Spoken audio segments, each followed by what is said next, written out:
तर भाजपच्या संभाव्य मंत्र्यांची यादी ही पुढारी न्यूजच्या हाती लागलेली आहे। भाजपकडून 17 मंत्र्यांची नावे ठरल्याची माहिती आहे। नव्या मंत्रिमंडळात चंद्रशेखर बावनकुळे, आशिष शेलारांना संधी मिळण्याची शक्यता आहे। तर पंकजा मुंडे, माधुरी मिसाळ, गोपीचंद पडळकरांची ही वर्णी लागणार असल्याचं समजतंय। कोण आहेत भाजपचे संभाव्य मंत्री पाहूया ग्राफिक्सच्या माध्यमातून।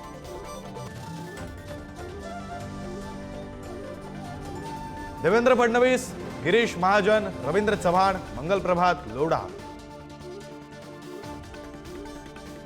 चंद्रशेखर बावनकुळे, आशिष शेलार, शिवेंद्रराजे भोसले, सुधीर मुनगंटीवार, राहुल कुल, माधुरी मिसाळ, संजय कुटे, राधाकृष्ण विखे पाटील,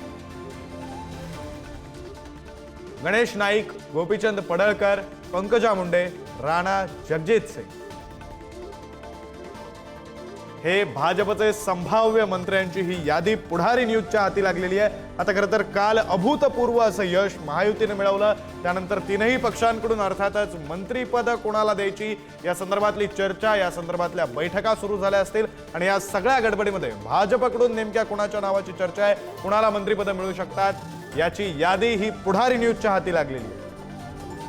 आपले प्रतिनिधी सुशांत सावंत आपल्यासोबत जोडले गेलेले आहेत, आपण त्यांच्याकडून तपशील घेऊया। सुशांत, खरं तर ही संभाव्य यादी आहे, मात्र कोणती समीकरणं भाजपने या यादीमध्ये जुळवल्याचं दिसून येतंय सध्याची ही संभाव्य नावं पाहता?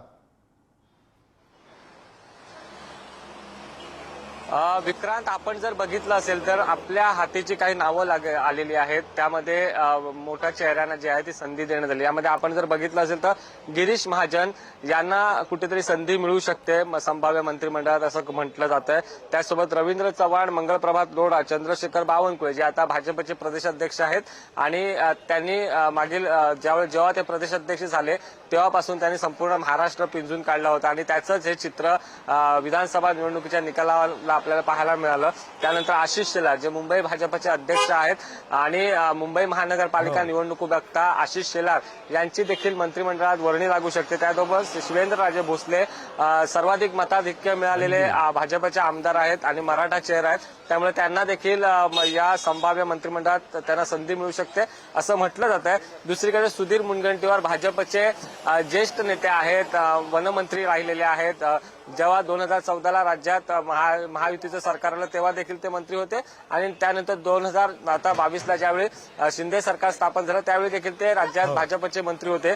त्याचसोबत आपण बघितलं असेल तर राहुल कुल आणि महिलांमध्ये खरं तर माधुरी मिसाळ आणि पंकजा मुंडे यांना संधी दिली जाऊ शकते अशी आपल्याला विश्वसनीय सूत्रांकडून माहिती दिलेली आहे। पंकजा मुंडे या भाजपच्या ज्येष्ठ नेत्या आहेत, स्वर्गीय गोपीनाथ मुंडे यांच्या त्या कन्या आहेत आणि त्यांची नुकतीच विधान परिषदेवर वर्णी लागली।